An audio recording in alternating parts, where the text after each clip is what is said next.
Ça bouge dans le secteur bancaire européen.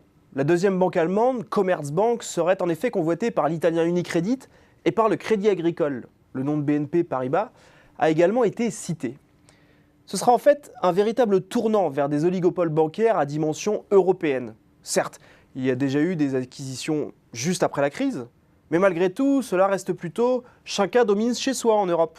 BNP Paribas, Société Générale et autres crédits agricoles sur le marché français, tout comme ING et Rabobank aux Pays-Bas, Deutsche Bank et Commerzbank en Allemagne, ou Santander et BBVA en Espagne. Alors pourquoi cette nouvelle offensive vers des banques pan-européennes ? À vrai dire, ces dernières années, les banques avaient d'autres chats à fouetter. Après la crise de 2008, le régulateur leur a intimé l'ordre d'augmenter leurs fonds propres d'une part et de réduire la taille de leur bilan de l'autre. Ce processus touchant presque à sa fin, les banques les plus robustes ciblent désormais comme des proies celles qui sont encore convalescentes, telles Commerzbank. En fait, cela fait longtemps que l'on évoque la constitution de grandes banques pan-européennes. D'abord parce que le secteur souffre d'un manque de rentabilité chronique. Jugez plutôt. En 2016, la rentabilité des fonds propres des banques de la zone euro était de 3% en moyenne contre 8% pour les banques américaines, pourtant très régionalisées. Un tel décalage s'explique notamment par l'activité de banques de détail, où les géants bancaires sont en situation de surcapacité.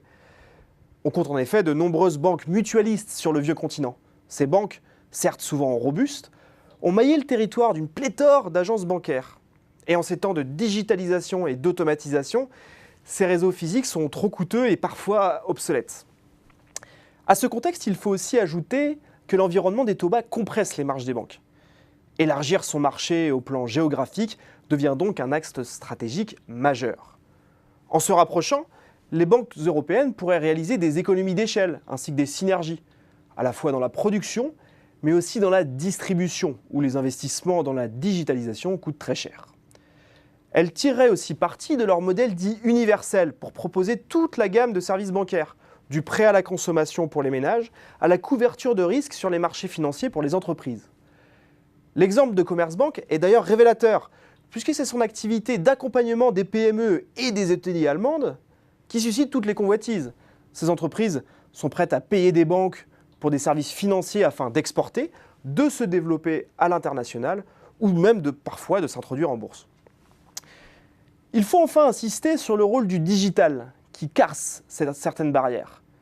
Ainsi, les fintechs, qui ont encore un poids certes très marginal dans la finance européenne, proposent des services transfrontaliers et déjà centralisés. Ce qui est loin en fait d'être le cas des banques. Hormis la carte bancaire, peu de services financiers sont harmonisés en Europe. Un exemple très simple, le crédit immobilier français à taux fixe n'a rien à voir avec le crédit à taux variable espagnol ou même le prêt hypothécaire néerlandais. Cette dispersion des produits bancaires était jusqu'ici un vrai frein. Vous l'aurez donc compris, une nouvelle vague de concentration avec un impact radical sur le paysage bancaire européen devient probable. Une concentration qui est d'ailleurs encouragée par la Banque centrale européenne. Le régulateur considère en effet que la zone euro a besoin de grandes banques capables de diversifier leurs risques au sein du marché unique. Mais c'est là tout le paradoxe de son discours, car il ne faudrait pas trop renforcer la taille de ces monstres bancaires déjà too big to fail.